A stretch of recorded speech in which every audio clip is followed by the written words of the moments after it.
નમસ્કાર મિત્રો, સ્વાગત છે અમારી યુટ્યુબ ચેનલ પર। મિત્રો, ફરીવાર એક નવી ભરતી વિશે વાત કરવામાં આવે તો મિત્રો હાઈકોર્ટ પર નવી ભરતીનું આયોજન કરવામાં આવે છે। મિત્રો, પોસ્ટ વિશે વાત કરવામાં આવે તો 20 જગ્યાઓ પર પગાર ધોરણ પણ મિત્રો સારું છે। લાયકાત મુજબ પગાર ધોરણ આપવામાં આવશે। મિત્રો, સંપૂર્ણ મિત્રો માહિતીની વાત કરીશું આગળ વિડીયોમાં। એના પહેલા મિત્રો અમારી ચેનલ પર નવા હો તો ચેનલને સબસ્ક્રાઇબ કરી દેજો, કારણ કે મિત્રો આવનારી સરકારી ભરતી, સરકારી યોજના કે સરકારી ભરતીની માહિતીની અપડેટ સૌપ્રથમ તમારા મોબાઈલના નોટિફિકેશન પર જણાવવામાં આવશે। તો મિત્રો, હાઈકોર્ટ ભરતીમાં અરજી કેવી રીતે કરવી તેની સંપૂર્ણ વિગતવાર માહિતી જોઈએ આગળ વિડીયોમાં। તો મિત્રો, વાત કરવામાં આવે તો ઓનલાઈન અરજી પ્રક્રિયા શરૂ છે। મિત્રો, 26 મે અંતિમ તારીખ છે। હાઈકોર્ટમાં સ્ટેનોગ્રાફર માટે 244 અને ટ્રાન્સલેટર માટે 16 જગ્યાઓ પર ભરતીનું આયોજન કરવામાં આવે છે। મિત્રો, જેમાં મિત્રો ગ્રેજ્યુએટ થયેલા ઉમેદવારો 18 થી 35 વર્ષ સુધીના ઉમેદવારો આ ભરતીમાં અરજી કરી શકે છે।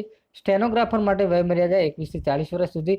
અંગ્રેજી સ્ટેનોગ્રાફર ગ્રેડ માટે કોઈપણ માન્યતા પ્રાપ્ત યુનિવર્સિટી ગ્રેજ્યુએશન કરેલો હોવું ન જોઈએ। અંગ્રેજી શોર્ટ એન્ડમાં 120 વર્ડ પર મિનિટ। કમ્પ્યુટર સામાન્ય જ્ઞાન હોવું જોઈએ। વયમર્યાદા વિશે વાત કરવામાં આવે તો 21 વર્ષથી 40 વર્ષ સુધી। અંગ્રેજી સ્ટેનોગ્રાફર ગ્રેડ 2 ક્લાસ 3 માટે મિત્રો વાત કરવામાં આવે તો કોઈપણ માન્યતા પ્રાપ્ત યુનિવર્સિટીમાંથી ગ્રેજ્યુએશન કરેલું હોવું જોઈએ। અંગ્રેજી શોર્ટ એન્ડમાં 100 વર્ડ પર મિનિટ ઝડપ। કમ્પ્યુટર સામાન્ય જ્ઞાન જરૂરી। વયમર્યાદા વિશે વાત કરવામાં આવે તો 21 વર્ષથી 35 વર્ષ સુધી। ટ્રાન્સલેટર માટે કમ્પ્યુટર જ્ઞાનની સર્ટિ રજૂ કરવું પડશે।